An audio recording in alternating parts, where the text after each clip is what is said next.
السلام علیکم. آج میں اپنی تصنیف جامعہ عثمانیہ کے 100 سال کے حوالے سے بات کروں گا. جامعہ عثمانیہ حیدرآباد دکن کے اردو ادب میں بڑی اہمیت کی حامل اہمیت ہے. جامعہ عثمانیہ انڈو پاک یا برصغیر پاک و ہند کی وہ پہلی یونیورسٹی یا جامعہ تھی جس میں سائنس، تعلیم، انجینئرنگ، فلسفہ، ڈاکٹری ہر شعبے میں اردو میں تعلیم دی گئی. پاکستان بننے سے پہلے اور قیام پاکستان سے پہلے تعلیم کے سلسلے میں حیدرآباد دکن نے بڑی نمایاں خدمات انجام دی. ان میں سے جو سب سے اہم خدمت میر عثمان علی خان صاحب کی جامعہ عثمانیہ کی سرپرستی اور اس کا قیام ہے. 1917 میں اس سر اکبر حیدری نے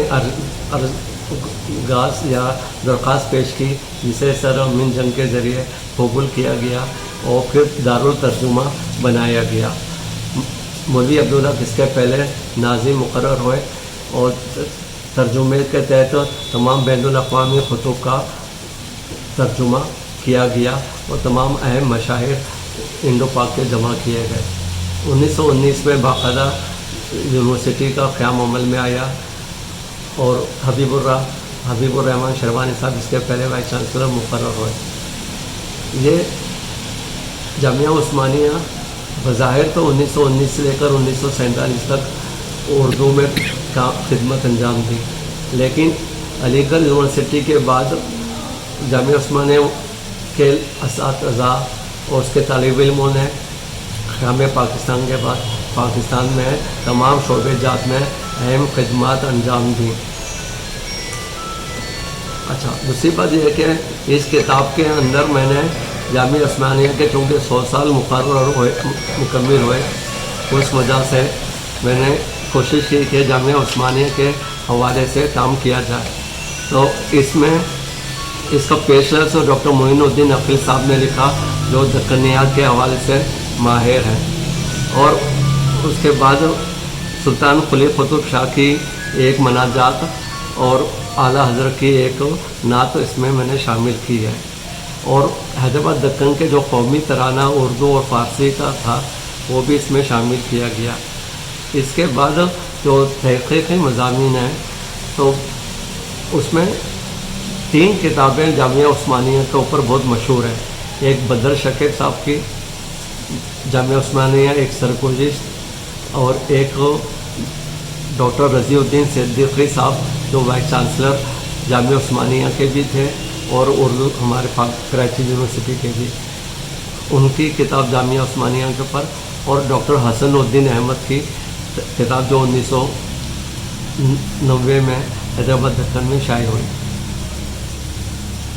تو ان تینوں کتابوں میں سے اہم ابواب میں نے شامل کیے اور اس کے تحت اس کتاب کو میں نے مکمل کیا. بدر شکیب صاحب نے جب یہ یونیورسٹی قائم کی جا رہی تھی اور یونیورسٹی کے بعد جب بھی اعلیٰ حضرت اس یونیورسٹی کا دورہ کرتے تھے اور تقریریں کرتے تھے، ان کی تقاریر کا فرامین کے اوپر ایک مضمون لکھا، وہ اس میں شائع ہے. اچھا، بدر شکیب صاحب کا ایک مضمون مولوی عبدالحق کے حوالے سے ہے. مولوی عبدالحق نے جامعہ عثمانیہ میں 10 سال اردو کے شعبے کے بھی انچارج رہے اور دارالترجمے کے بھی، تو اس حوالے سے ڈاکٹر مولوی عبدالحق کی رائے اس میں شامل ہے. ڈاکٹر حسن الدین احمد نے جو چارٹر پیش کیا گیا تھا جس کو دیکھ کر منظوری پیش کی گئی تھی، وہ چارٹر بڑی اہمیت کا ہے کہ قومی زبان کی کیا اہمیت ہوتی ہے علم کے لیے یا تعلیم کے لیے. قومی زبان کی کیا اہمیت ہے خصوصاً سائنس اور ٹیکنالوجی میں. تو یہ ایک بہت اہم نقطہ ہے جو اس زمانے کے دانشوروں نے اور ماہر تعلیم نے حیدرآباد ایجوکیشنل کانفرنس میں اٹھایا تھا، اور پھر مولوی عبدالحق نے اس کو جمع کیا اور پھر سر اکبر حیدری کے ذریعے یہ پیش کیا گیا اور پھر یہ چارٹر منظور ہوا. تو میں سمجھتا ہوں کہ آج بھی اس چارٹر کی بڑی اہمیت ہے، اور جو لوگ اعتراضات کرتے ہیں قومی زبان